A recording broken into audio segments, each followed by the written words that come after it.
आजपासून आपण सुरुवात करणार आहोत पहिला चॅप्टर मॅथमधला पार्ट 1 मधला मॅथमॅटिकल लॉजिक. मॅथमॅटिकल लॉजिकमध्ये statement and its truth value हे सगळ्यात इम्पॉर्टंट टॉपिक आहे आणि सगळ्यात जास्त स्कोरिंग पण आहे. तर स्टेटमेंट म्हणजे काय?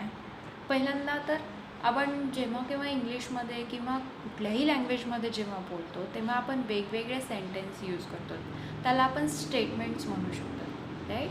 पण मॅथमध्ये स्टेटमेंटचा अर्थ फार डिफरंट आहे. एखादं सेंटेन्स, राईट. मॅथमध्ये स्टेटमेंट म्हणजे एखादं सेंटेन्स ज्याची एखादी डेफिनेट व्हॅल्यू यायला पाहिजे. डेफिनेट व्हॅल्यू ॲज इन एकतर ती खरी असली पाहिजे, दॅट इज ट्रूथ व्हॅल्यू असायला पाहिजे, किंवा फॉल्स म्हणजेच ते सेंटेन्स जे आपण बोललो आहे ते एकतर ट्रू असायला पाहिजे, अदरवाईज फॉल्स. म्हणजेच एखाद्या सेंटेन्सची जर डेफिनेट व्हॅल्यू येत असेल तर त्या सेंटेन्सला आपण काय म्हणू शकतो? That is nothing but the statement. तर स्टेटमेंटची डेफिनेशन आहे, a statement is a declarative sentence which is either true or false but not both simultaneously, right? Statement म्हणजे काय? एखादं जर स्टेटमेंट म्हणजे काय? एखादं जर सेंटेन्स हे डिक्लेरेटिव्ह सेंटेन्स असेल, एखादं जर सेंटेन्स हे डिक्लेरेटिव्ह सेंटेन्स असेल आणि त्याची व्हॅल्यू हे एकतर ट्रू असायला पाहिजे किंवा फॉल्स असायला पाहिजे, तर अशा सेंटेन्सला आपण काय म्हणू शकतो? It is nothing but the statement. तर स्टेटमेंटला आपण कसं लिहितो? तर statements are denoted by small p, q, r and so on. तर स्टेटमेंट. नेक्स्ट आहे truth value of a statement. एखाद्या स्टेटमेंटची ट्रूथ व्हॅल्यू म्हणजे काय? ट्रूथ व्हॅल्यू म्हणजे काय? एकतर ते आपला सेंटेन्स कसा असणार आहे, एकतर ट्रू असणार आहे, अदरवाईज फॉल्स असणार आहे. तर या ट्रू किंवा फॉल्स या व्हॅल्यूला आपण काय म्हणणार? तर truth value of that statement. So each statement is either true or false. If statement is true then its truth value is true. आणि आपण कसं लिहिणार? तर कॅपिटल टीनी त्या व्हॅल्यूला आपण दाखवणार. And if statement is false then its truth value is false आणि आपण त्याला कॅपिटल एफनी लिहिणार, राईट. तुम्हाला स्टेटमेंट आणि ट्रूथ व्हॅल्यू समजलं. स्टेटमेंट काय आहे? तर statement is a declarative sentence. Statement it is declarative sentence which is either true or false but not both simultaneously. आणि ट्रूथ व्हॅल्यू म्हणजे काय? Each statement is either true or false आणि या true आणि false या व्हॅल्यूलाच आपण काय म्हणणार? त्या स्टेटमेंटचं ट्रूथ व्हॅल्यू. आता तुम्हाला एका सेंटेन्स आणि स्टेटमेंटमधला डिफरन्स काय हे कसं कळणार? तर आपण वेगवेगळे सेंटेन्स घेऊयात आणि त्याच्यावरून आपण ते स्टेटमेंट आहे का नाही हे ठरवूयात. आणि जर ते स्टेटमेंट असेल तर त्याची ट्रूथ व्हॅल्यू काय आहे? म्हणजेच ते जे सेंटेन्स आहे जे जर ते स्टेटमेंट असेल तर ते एकतर ट्रू असेल किंवा फॉल्स असेल, तर त्याच्यावरून आपण त्याच्या ट्रूथ व्हॅल्यू काढूयात. तर पहिल्यांदा पहिलं एक्झाम्पल घ्या.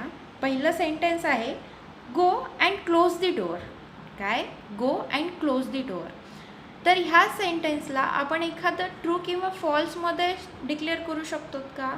आपण त्याची व्हॅल्यू ट्रू किंवा फॉल्समध्ये लिहू शकतो का? तर नाही लिहू शकणार.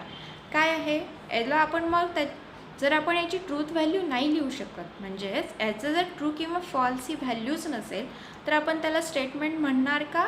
नाही. म्हणजे go and close the door हे जे सेंटेन्स आहे ते स्टेटमेंट नाही आहे.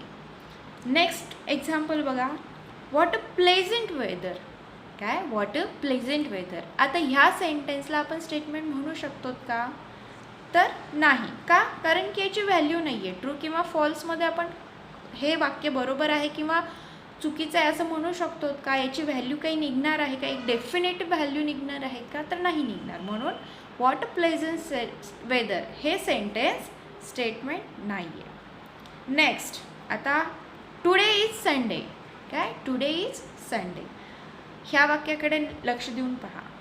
आता आज जर मी म्हणलं, आज जर मंगळवार असेल दॅट इज, तर जर मी म्हणलं टुडे इज संडे तर या सेंटेन्सची व्हॅल्यू काय येणार आहे? False, right. या सेंटेन्सची व्हॅल्यू येणार आहे फॉल्स. पण जर आज संडे असेल, काय आज जर संडे असेल आणि मी जर म्हणलं टुडे इज संडे, तर या स्टेटमेंटची व्हॅल्यू काय येणार आहे? ट्रू. म्हणजे एखाद्या सिच्युएशनवर डिपेंड करते की हे तुम्ही वाक्य कधी म्हणणार आहात, हे सेंटेन्स तुम्ही कधी यूज करणार आहात. म्हणजेच टुडे इज संडे याची एक डेफिनेट व्हॅल्यू, एकच कुठली तरी व्हॅल्यू येते का? नाही. तर ह्याची फॉल्स पण व्हॅल्यू येते आणि ट्रू पण व्हॅल्यू येते. त्याच्यामुळे टुडे इज संडे हे सेंटेन्स स्टेटमेंट नाही आहे. आणि हे स्टेटमेंट आहे, पण अशा या सेंटेन्सला आपण काय म्हणणार? तर अशा सेंटेन्सला ज्याची व्हॅल्यू ही ट्रू आणि फॉल्समध्ये येईल, पण एक डेफिनेट व्हॅल्यू, एकच व्हॅल्यू येणार नाही, अशा सेंटेन्सला आपण ओपन सेंटेन्स म्हणतो. आणि ओपन सेंटेन्स हे कधीच स्टेटमेंट नसतात, राईट. नेक्स्ट चौथं एक्झाम्पल बघा. Mumbai is the capital of India. आता बघा, Mumbai is the capital of India या वाक्याची एखादी व्हॅल्यू, ट्रूथ व्हॅल्यू काय असणार आहे? आयदर ट्रू असणार आहे, आयदर फॉल्स. मुंबई कॅपिटल आहे का? नाही आहे. तर म्हणजेच Mumbai is the capital of India हे काय आहे? याची व्हॅल्यू काय येणार आहे? ट्रूथ व्हॅल्यू फॉल्स येणार आहे. म्हणजे आपण एक डेफिनेटली सांगू शकतो की Mumbai is the capital of India हे जे सेंटेन्स आहे ते चुकीचं आहे, राईट. म्हणून ह्याला आपण स्टेटमेंट म्हणणार का? तर हो. का म्हणणार? कारण की हे जे सेंटेन्स आहे हे डिक्लेरेटिव्ह सेंटेन्स आहे आणि याची ट्रूथ व्हॅल्यू काय येते? फॉल्स येते. आपण डेफिनेटली सांगू शकतो की हे वाक्य जे आहे, हे सेंटेन्स जे आहे ते चुकीचं आहे, याची ट्रूथ व्हॅल्यू काय आहे? फॉल्स. आणि हे कधी चेंज होणार आहे का? जरी मी हे उद्या जरी म्हणलं तरी पण याची ट्रूथ व्हॅल्यू काय असणार आहे? फॉल्स असणार आहे. त्याच्यामुळे Mumbai is the capital of India हे एक स्टेटमेंट आहे आणि याची ट्रूथ व्हॅल्यू काय असणार आहे? False, right. नेक्स्ट घ्या. 5 × 2 = 11. 5 × 2 = 11. आता हे जे सेंटेन्स आहे हे कसं आहे? याची व्हॅल्यू काय येणार आहे? तर फॉल्स. का? 5 × 2 = 10 आणि इथे काय लिहिलेलं आहे? 5 × 2 = 11 आणि याची व्हॅल्यू फॉल्स आहे. आणि ह्याची आपण याचा आन्सर देणार आहे, त्याचं जे ट्रूथ व्हॅल्यू देणार आहे, तर डेफिनेटली आपण सांगणार की हे जे सेंटेन्स आहे ते चुकीचं आहे. आणि हे कधीही म्हणलं मी तरी पण त्याची सेंटेन्सचं त्याचं ट्रूथ व्हॅल्यू नेहमी हे फॉल्स असणार आहे. म्हणून याला आपण एक डेफिनेटली एखादा आन्सर देऊ शकतो. त्याच्यामुळे याला आपण काय म्हणणार? इट इज स्टेटमेंट आणि याची ट्रूथ व्हॅल्यू काय आहे? False. Next. Every triangle has 3 sides. Every triangle has 3 sides. बरोबर आहे, राईट. याची ट्रूथ व्हॅल्यू काय असणार आहे? ट्रू. आणि हे स्टेटमेंट आहे का? Yes, it is statement. He is tall. आता हे स्टेटमेंट बघा, सेंटेन्स बघा. He is tall.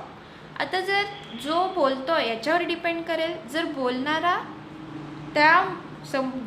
जो बोलणारा आहे तो जर छोटा असेल हाईटनी, तर तो म्हणू शकतो की दुसऱ्याला की ही इज टॉल.